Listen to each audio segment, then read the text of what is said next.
अस्सलाम वालेकुम friends, Ajmal Canada से। मेरी आज की वीडियो का टॉपिक है कि असाइलम सीकर्स के हवाले से दो बड़े सूबों ने ये कहा है कि असाइलम सीकर्स हम पर बर्डन बन रहे हैं और वफाक से उन्होंने कहा है कि ये हमसे ले लिए जाएं, और छोटे सूबों ने इनकार कर दिया है उन असाइलम सीकर्स को लेने से। तो आगे असाइलम सीकर्स का मुस्तकबिल क्या होगा? वीडियो शुरू करने से पहले, मैं हूं अजमल, आप देख रहे हैं मेरा यूट्यूब और फेसबुक चैनल। वीडियो अच्छी लगे लाइक करें, शेयर करें, सब्सक्राइब करें, और जिन लोगों ने जूम सेशन करने हैं वो +1 825 747 7551 पर मेरी टीम से रब्ता कर सकते हैं। पिछले दिनों से एक बड़ी खबर मुसलसल वायरल हो रही है और ये ऑफिशियल न्यूज़ भी है कि बड़े सूबे जिनमें क्यूबेक और ओंटारियो शामिल है, उन्होंने कहा है जी कि हमारे पास जो असाइलम सीकर्स हैं इनकी बहुत बड़ी तादाद जमा हो गई है, हमारे जो रिसोर्सेज हैं या हमारा जो इंफ्रास्ट्रक्चर है वो इनको सपोर्ट नहीं कर सकता। तो उन्होंने फेडरल से ये रिक्वेस्ट की है कि कुछ लोगों को यहाँ से लेके तो कुछ और सूबों में दिया जाए या इनका कोई और मुतबादल अरेंजमेंट किया जाए ताकि हमारे ऊपर से प्रेशर थोड़ा कम हो। अब इस खबर को लेके दूसरी खबर इसके साथ कनेक्टेड ये थी कि फेडरल इस बारे में सोच रहा है कि पॉपुलेशन के हिसाब से कनाडा में असाइलम सीकर्स को तकसीम किया जाए। मिसाल के तौर पे अगर किसी प्रोविंस की जो आबादी है वो 7% है तो 7% उन दो सूबों से लेके तो उस सूबे को दे दिया जाए। किसी को 5% है, किसी की 3% है। तो इस तरह मुख्तलिफ, अभी ये तजवीज़ पर काम चल ही रहा था कि न्यू ब्रुंसविक ने कह दिया कि हम कोई भी असाइलम सीकर नहीं लेंगे। उसके बाद नोवा स्कोशिया ने कहा और काफ़ी सारे और छोटे सूबों ने भी ये अलग ऐलान कहा कि हम असाइलम सीकर्स को नहीं लेंगे, ख़ासकर जो वफाक दे रहा है। तो बात यह है, और इसके हवाले से फिर लोगों में बड़ी तशवीश पाई गई कि यार अगर असाइलम सीकर्स बड़े सूबे भी नहीं ले रहे, छोटे सूबे भी नहीं लेंगे, तो असाइलम सीकर्स जाएंगे कहाँ? तो क्या इसके बाद कोई असाइलम सीकर्स नहीं रहेगा या एक्सेप्ट नहीं किया जाएगा? ऐसी बात नहीं है।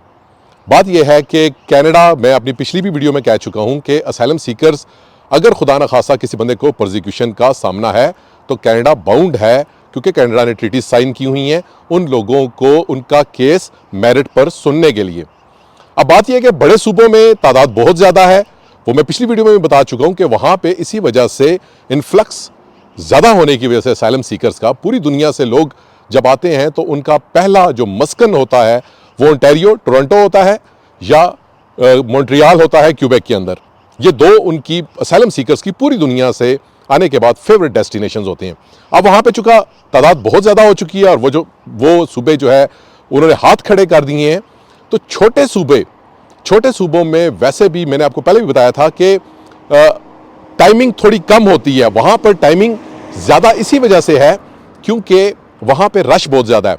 तो छोटे सूबों ने ये कहा है कि हम भी असाइलम सीकर्स को जो वफाक देगा हम उनको नहीं लेंगे। लेकिन क्या छोटे सूबे जो खुद से अगर कोई बंदा आके असाइलम करता है तो उसको भी नहीं लेगा? ऐसी बात नहीं है। जो छोटे सूबे हैं वो उनका ये मानना है, और ये स्टडी भी है कि इमिग्रेंट कोई भी इमिग्रेंट आता है तो ये स्टडी है, पब्लिश स्टडी है, कि जब वो जिस जगह पे लैंड करता है उसी एरिए में 30 किलोमीटर्स के रेडियस में वो वहीं पे अपनी ज़िंदगी गुजार देता है। तो दूसरे लफ्ज़ों में अगर एक बंदा ओंटारियो में आता है, ओंटारियो में वो आके तो अपना केस फाइल करता है और 6-8 महीने साल वहाँ पे गुजारता है, तो उसके बाद वो कहीं भी अगर उसका केस ट्रांसफ़र हो तो इवेंचुअली उसने वापस अपने उस सूबे में आ जाना है, क्योंकि उसने इनिशियल टाइम वहाँ पे गुजारा है, वो कहीं और सेट नहीं हो पाता। अमूमन देखने में ये आया है। अब छोटे सूबों का कहना यह है कि जो बंदा पहले साल, 1.5 साल, 2 साल या 6 महीने गुजार चुका है किसी और सूबे में, वो हमारे पास आएगा, हम उस पर अपने रिसोर्सेज लगाएंगे। छोटे सूबों का मसला है कि उनके पास पॉपुलेशन नहीं है, लेकिन वो ये भी नहीं चाहते कि वो हेल्थ भी प्रोवाइड करें एक बंदे को, उसको एजुकेशन भी दें, उसके बाद उसको और भी उस पर अखराजात करें, और जब वो ज़रा सेट हो, कमाने लायक हो, तो वो वापस बड़े सूबे में चला जाए। यही वजह है कि छोटे सूबे कहते हैं कि कोई बंदा डायरेक्ट आ जाए तो फिर तो कोई मसला नहीं है, लेकिन इनडायरेक्ट आएगा तो हम, और वफाक के ज़रिए आएगा तो हम उसको एक्सेप्ट नहीं करेंगे।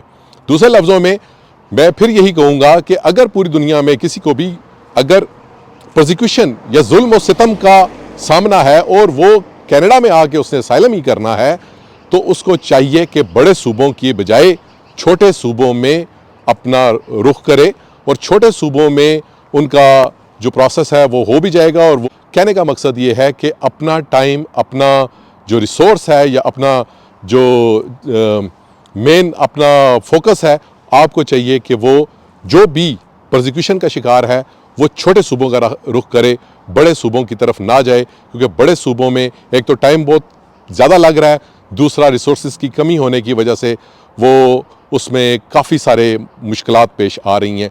तो छोटे सूबे, और ये असाइलम जो है मैंने पहले भी बताया था, मैं फिर बता रहा हूँ, ये बंद नहीं होगा। सिर्फ वफाक पे प्रेशर दिया जा रहा है कि वफाक अगर बंदे देता है तो साथ कुछ रिसोर्स एलोकेशन भी करे, या साथ कुछ पैसे भी दे, या साथ कुछ इस तरह का कोई ना कोई इंसेंटिव दे जो कि उनको अकोमोडेट करने के लिए काफ़ी हो, या उनको अकोमोडेट करने के लिए उनको फैसिलिटेट करे।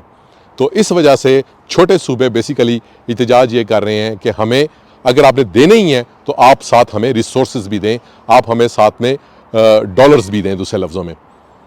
तो आज की वीडियो में मैंने आपको बताया कि असाइलम सीकर्स के हवाले से छोटे सूबों में स्टिल गुंजाइश रहेगी।